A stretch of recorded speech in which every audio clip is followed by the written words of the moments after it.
വറുത്തരച്ച beef കറിൻ്റെ recipe നോക്കിയാൽ ഒരു രക്ഷയില്ലാത്ത രുചിയാണ് കേട്ടോ. എന്തായാലും ഒന്ന് ട്രൈ ചെയ്ത് നോക്കി നോക്കൂ, എന്നിട്ട് നിങ്ങൾ അഭിപ്രായം പറയണേ. അപ്പോഴും നമുക്ക് എല്ലോട് കൂടിയിട്ടുള്ള ബീഫാണ് വേണ്ടത്. അത് കഴുകി വൃത്തിയാക്കി കഴിഞ്ഞതിന് ശേഷം ഉപ്പ് ചേർത്ത് കൊടുക്കാം. 1 ടീസ്പൂണ് കുരുമുളക് പൊടി, 1 ടീസ്പൂണ് മല്ലിപ്പൊടി, ആവശ്യത്തിന് മഞ്ഞൾപ്പൊടി, 1 ടീസ്പൂണ് കാശ്മീരി മുളക് പൊടി, 1/2 ടീസ്പൂണ് ഇറച്ചി മസാല, 1 ടേബിൾ സ്പൂണോളം ഇഞ്ചി വെള്ളുള്ളി പേസ്റ്റ് വേണം കേട്ടോ. ഇനി നമുക്കിതിലേക്ക് അത്യാവശ്യം തക്കാളി വേണം. ഞാനിവിടെ ഒരു 4 തക്കാളിയോളം എടുത്തിട്ടുണ്ട്, നല്ല പഴുത്ത തക്കാളി. എന്നാലേ അത്യാവശ്യം നല്ല പുളി കിട്ടുള്ളൂ. എന്നിട്ട് എല്ലാം കൂടെ കുഴച്ചിട്ട് നമുക്ക് നേരെ കുക്കറിലേക്ക് ഇട്ട് കൊടുക്കാം. ആവശ്യത്തിന് വെള്ളം കൂടെ ഒഴിച്ചിട്ടൊന്ന് വിസിലടുപ്പിക്കുകയാണെങ്കിൽ ബീഫിൻ്റെ പരിപാടി റെഡിയാവും. പക്ഷെ അതുപോലെ ഇനി നമുക്കിതിലേക്ക് തേങ്ങ ഒക്കെ വറുത്തരച്ചിട്ട് ചേർക്കണം കേട്ടോ. അപ്പോഴാണല്ലോ വറുത്തരച്ചിട്ടുള്ള ബീഫ് കറി റെഡിയാവുള്ളൂ. ബീഫ് വെന്ത് കഴിഞ്ഞതിന് ശേഷം ഇനി നമുക്ക് തേങ്ങ റെഡിയാക്കാനായിട്ട് പാൻ അടുപ്പത്തേക്ക് വെച്ചിട്ടുണ്ട്. 1 ടീസ്പൂണ് വെളിച്ചെണ്ണ ഒഴിച്ചെടുക്കാം. 1 ഏലക്കായ, ഒരു ചെറിയ പീസ് പട്ട, 2 ഗ്രാമ്പു, 1 ടേബിൾ സ്പൂണോളം കുരുമുളക് നമുക്ക് അങ്ങനെ പൊടിക്കാത്ത ചേർത്ത് കൊടുക്കാം. 1/2 ടീസ്പൂണോ അല്ലെങ്കിൽ ഒരു 1/4 ടീസ്പൂണോ പെരിഞ്ജീരകം, ചെറിയ ജീരകം രണ്ടും എടുക്കണം കേട്ടോ. നിങ്ങൾക്കതിൻ്റെ ടേസ്റ്റ് ഇഷ്ടമില്ലെങ്കിൽ ഒഴിവാക്കിക്കോളൂ. ഇതിൻ്റെ ആ ഒരു ഫ്ലേവർ നല്ല രസമാണ്. പിന്നെ നമുക്ക് കറിവേപ്പിലയും കൂടെ ചേർത്ത് കൊടുക്കാം. പിന്നെ വേണ്ടത് വറ്റൽമുളക്, 2 ഉണ്ടമുളകും കൂടെ ചേർത്ത് കൊടുത്തിട്ടുണ്ട്.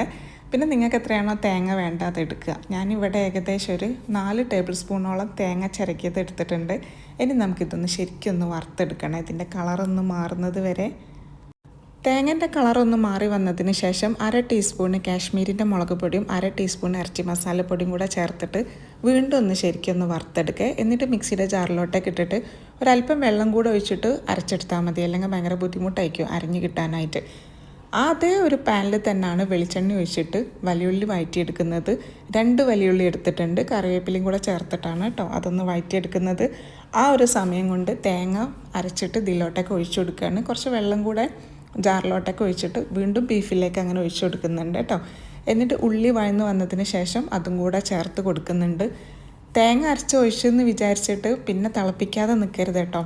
ഇത് കുറച്ചൊന്ന് പറ്റിച്ചെടുക്കണം, അപ്പോഴേ നല്ല രുചിയായിട്ട് നമുക്കിത് കിട്ടുള്ളൂ. സാധാരണ നമ്മൾ തേങ്ങാപ്പാൽ ഒഴിക്കുകയാണെങ്കിൽ ഒരൊറ്റ തിളക്കന്നെ ഓഫാക്കുന്ന പതിവാണല്ലോ. പക്ഷേ ഇതിലങ്ങനല്ല കേട്ടോ.